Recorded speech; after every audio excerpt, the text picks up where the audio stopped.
عطا فرماتا ہے۔ جس نے عاشورہ کے دن روزہ رکھا اللہ اس کو سال بھر روزہ رکھنے کا ثواب عطا فرماتا ہے، اور جس نے عاشورہ کے دن صدقہ کیا، عاشورہ کے دن اپنی حیثیت کے مطابق صدقہ کیا، اللہ اس کو سال بھر صدقہ کرنے کا ثواب عطا کرتا ہے۔ یعنی آج آپ جتنی رقم صدقہ کریں گے، 10 روپیہ صدقہ کریں گے، روزانہ آپ کو 10 روپیہ صدقہ کرنے کا ثواب سال بھر کے لیے ملے گا۔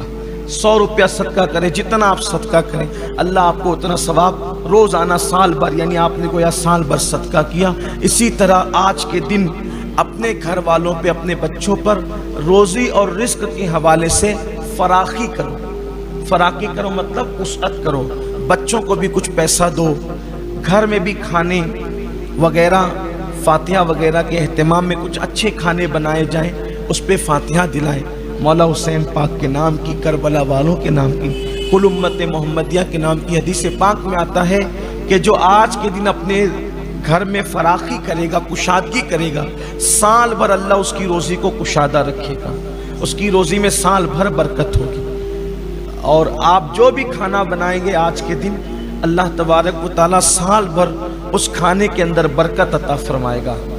اور اسی لیے جو ہے وہ قدیم دور سے یہ دستور چلا رہا ہے کہ آج کے دن جو ہے وہ اہل سنت کے یہاں کھچڑا بنایا جاتا ہے۔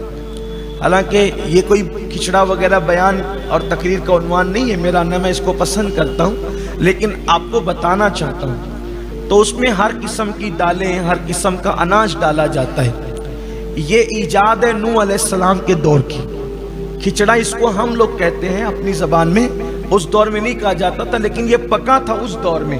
اور اس کی وجہ یہ بنی تھی کہ نوح علیہ السلام کی کشتی میں جب لوگ داخل ہوئے، نوح علیہ السلام کی کشتی میں جب لوگ داخل ہوئے، ان کی تعداد 82 یا 84 کچھ بتائی جاتی ہے، اور ہر قسم کے جانوروں کا جوڑا بھی آپ نے کشتی میں شامل کیا۔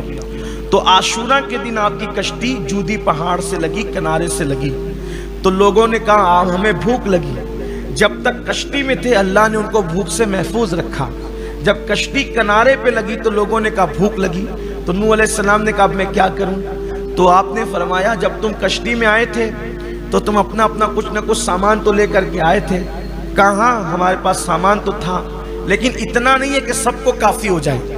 تو آپ نے فرمایا کہ ایک کام کرو، جس کے پاس جو ہے وہ سب ملا لو، ملا کے پکا لو، تو سب کو کام آ جائے۔ سب کا ملا ہوا ہوگا، سب کو کام آ جائے گا۔ اور کسی کے پاس دال تھی، گیہوں تھا، چاول تھا، جس کے پاس جو تھا اس نے وہ ڈالا اور سب ملا کر پکایا گیا۔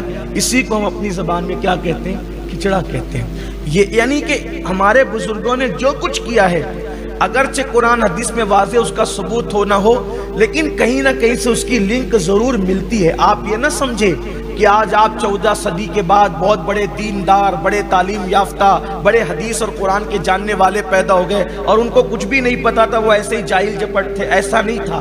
جتنا علم ان کے پاس تھا اتنا آپ کے ہمارے پاس نہیں ہے۔ جتنا تقوی ان کے پاس تھا اتنا تقوی پرہیزگاری ہمارے پاس نہیں ہے۔ یہ جو آج لوگ علوم کے اور قرآن حدیث کی باتیں جو چھاٹتے ہیں نا، یہ سب انہی کی لکھی ہوئی تو پڑھ کر کے باتیں کرتے ہیں، ورنہ کس کو اور آتا کیا ہے؟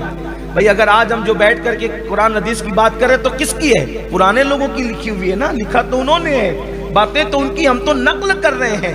لیکن آج لوگ ایسی باتیں کرتے ہیں کہ ہمیں زیادہ آتا ہے، ان کو کچھ نہیں آتا تھا۔ یہ بھی قیامت کی نشانی میں سے ایک نشانی ہے۔ اللہ کے رسول علیہ السلام نے فرمایا قیامت کے قریب لوگ اپنے بزرگوں پہ لعن طعن کریں گے۔ دیکھ لو آپ، کہا ان کو کیا سمجھتا تھا، وہ تو امام حسین کے لیے ایسا کرتے تھے ویسا۔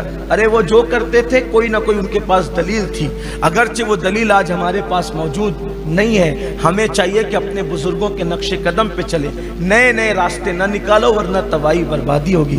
اللہ تعالیٰ سے دعا ہے اللہ میری قوم کو صحیح سچی سمجھ عطا فرمائے۔ اور یہ سارے واقعات ہوئے جو میں نے ذکر کیا، اور جب قیامت قائم ہوگی وہ بھی عاشورہ کا دن ہوگا اور محرم کی 10 تاریخ ہوگی اور جمعہ کا دن ہوگا، یعنی کہ دنیا بنی عاشورہ کو اور دنیا نے ختم ہو جانا ہے عاشورہ پر۔ اور یہ سارے واقعات ہوتے رہے، لوگ اس کا ذکر کرتے رہے، لیکن جب امام علی مقام کی شہادت ہوئی تو یہ شہادت ایسا دردناک واقعہ تھا جس نے سارے واقعات پر ایک گویا کہ ایک اپنا رنگ جما دیا، ایک پردہ ڈال دیا، اور سارے واقعات ان واقعات کے بیچ میں دب کر کے رہ گئے، لیکن اس میں بڑے بڑے واقعات ہوئے ہیں۔ عاشورہ کا دن بڑا عظیم دن ہے۔ اس دن میرے آقا نے دعا کی قبولیت کی بشارت دی ہے۔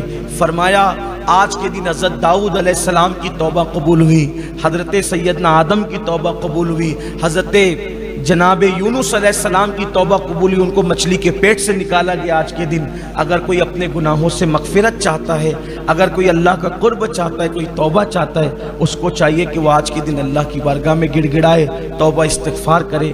میں آپ سے گزارش کرتا ہوں کہ ابھی دعا پڑھائی جائے گی، آپ اللہ کی بارگاہ میں گڑ گڑائیں، آپ اللہ کی بارگاہ میں توبہ استغفار کریں، اور آج سے اپنی نئی زندگی کا آغاز کرنے کی کوشش کریں۔ ہم بہت گناہ کر چکے ہیں۔ دیکھو پوری دنیا میں جو آج قوم مسلم کی ذلت ہے، رسوائی ہے، اس کا سبب ہمارے اعمال ہے، ہمارے گناہ ہے، ہماری برائیاں ہیں۔ ہمارے اعمال اچھے نہیں، ہماری زبان اچھی نہیں، ہمارے احوال اچھے نہیں، حلال کی طرف ہماری توجہ نہیں ہے، آنکھیں گناہوں پہ لگ گئی، زبان گناہوں پہ لگ گئے، کان گناہوں پہ لگ گئے۔ اللہ کے بندو، ایک دن اللہ کی طرف رجوع کرنا ہے، ایک دن اللہ کی طرف پلٹنا ہے، مرنا ہے، اللہ کو منہ دکھانا ہے۔ اس لیے اللہ کی بارگاہ میں سچی توبہ کرو اور نیک بنو، کم سے کم نمازی بنو۔ مسلمان اور کافر میں بزرگوں نے فرمایا، صحابہ نے فرمایا، مسلمان اور کافر میں فرق یہ ہے کہ مسلمان نماز پڑھتا ہے، کافر نماز نہیں پڑھتا۔ سوچو تو صحیح، کتنی بڑی بات کہی صحابہ نے کہا جو نماز پڑھتا تھا ہم اس کو مسلمان سمجھتے تھے، جو نماز نہیں پڑھتا تھا ہم اس کو مسلمان نہیں سمجھتے تھے۔ آج ہماری زندگی میں نماز نہیں ہے، کھیل کود میں ہمارے بچے، ہمارے جوان نمازوں کو ترک کر رہے ہیں۔ وہ کون سا گناہ ہے جو ہمارے گھروں کے اندر نہیں ہو رہا ہے؟ اللہ کے بندو، گناہ تباہی لاتے ہیں، گناہ بربادی لاتے ہیں، گناہوں سے اللہ ناراض ہوتا ہے۔ اس لیے اللہ کی بارگاہ میں توبہ کرو، نیک بنو، لوگوں کے دکھاوے کے لیے نیک نہ بنو، اللہ کو دکھانے کے لیے نیک بنو۔ تنہائی میں بھی گناہ مت کرو، تنہائی میں بھی گناہوں کو چھوڑو۔ لوگوں کے درمیان اس لیے گناہ مت کرو کہ لوگ دیکھ رہے ہیں، لیکن اکیلے میں جب گناہ کا وقت آئے تو سوچو کہ اللہ دیکھ رہا ہے۔ اس لیے مومن کی شان یہ ہے کہ مومن اکیلے میں گناہ سے بچتا ہے۔ اللہ کی بارگاہ میں توبہ کر کے اللہ کو راضی کرنے کی کوشش کرو۔ میں اللہ پاک سے دعا کرتا ہوں میرا اللہ ہم سب سے راضی ہو جائے، اللہ ہم سب کا حامی و ناصر ہو۔ آئیے وہ